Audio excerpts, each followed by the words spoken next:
Hi Desirae. So here are a couple extra things to work on for the next about week and a half until I see you again. Some stuff that we weren't able to get to in our other lesson this week, and some things that will hopefully be helpful when you're doing your practice. So first is harmonic blues, which sounds so good in that recording that you sent me. Really nice work on that.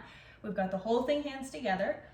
So the next thing that we're going to start working on is getting those pauses between some of our measures, especially where we're moving, to be a little bit shorter. And this can be a gradual process. It doesn't have to go from big long pause to boom, immediately it's perfect all right away, right? Sometimes it takes a little time, so we just want to start working on that change.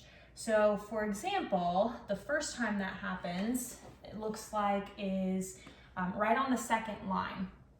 So when you get to the second line, we've crossed the right hand over here, and then both your hands have to do that move in, right? To continue. Okay, so that's kind of where our first big pause is showing up. So instead, one way we can work on that is to go back to hands alone.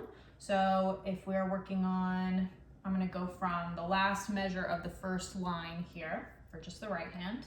1, 2, 3, rest, 1. So that I'm working on being aware of my rhythm there, so that way I can count in my head or out loud exactly how many beats I want, and then make sure that just the one hand is moving where it needs to go exactly on time. So then I would do the same thing for left hand. I'm just gonna go from the last measure of the first line again. 1, 2, 3, 4. 1, 2, 3, move. 1, 2, 3, 4. So it's a little bit easier to gauge that, and I'm probably going a little bit faster than you maybe do at home too.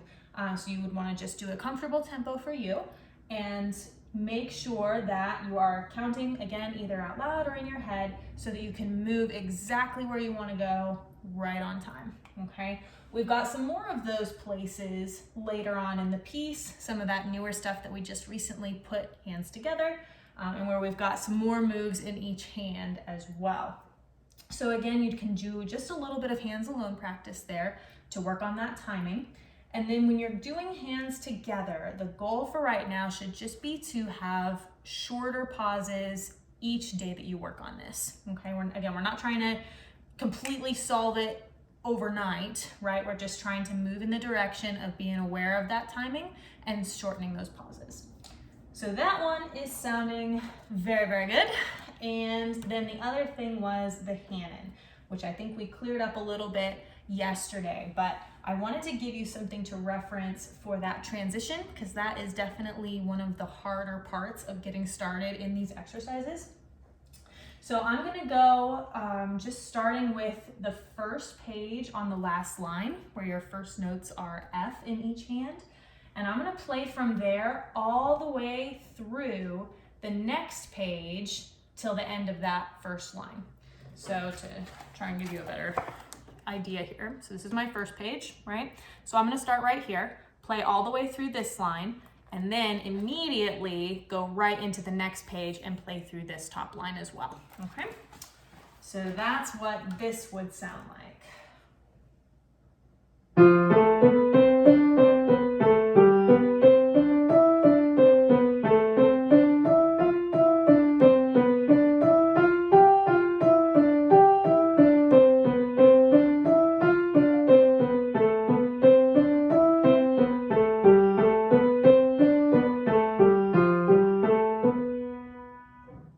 That's those two lines straight through from one right into the other.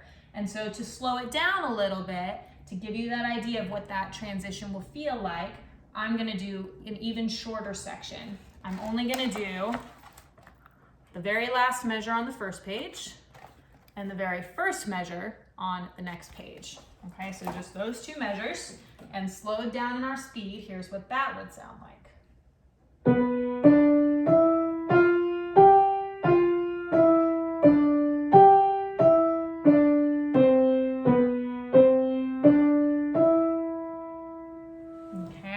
So you can tell Well, the trick is just getting used to knowing, number one, where to stop on the first pattern, right?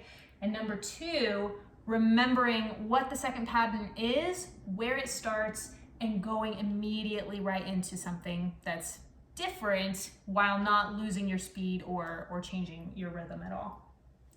So we're still getting used to that descending pattern coming down, hands together. Again, that'll feel slower for a little while still until we are able to get more comfortable with it like you are with the first page, and it'll naturally kind of start to speed up on its own. But I would definitely do a little bit of work just on that transition area. So it can be as small as just those 2 measures like I just showed you, right? Just the last measure on page 1 and the first measure on page 2. Or it could be a section of up to 8 measures, right? The first or the last line on page 1 and the first line on page 2. So that'd be a total of 8 measures instead. But you just want to start getting used to the flow there between the 2 pages without feeling like you have to power through the entire exercise every single time. So that's what we'll have there. Hopefully that still is making more sense than it was before. And we will keep just that much on the first exercise. Again, we're not doing the repeat. Just want to remind you of that. I know they show a repeat at the end of the second page. We are not doing that. So just to remind you about your ending then, when you get to your very last line on page 2, so if this is my second page of the exercise, I'm talking about this line right here, right? So this is that repeat that we're ignoring.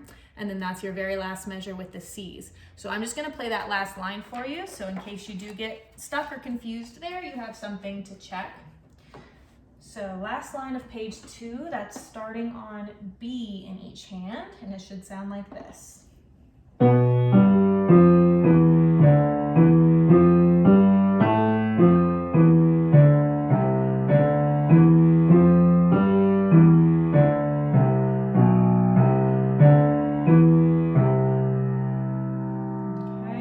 So right when you get to the last measure of that pattern, remember you'll end on E there, the very last 16th note of that page. That'll be E in both hands. And then we just jump down to C for the half notes to finish it up. Okay, hopefully that helps, and I will see you in about a week and a half.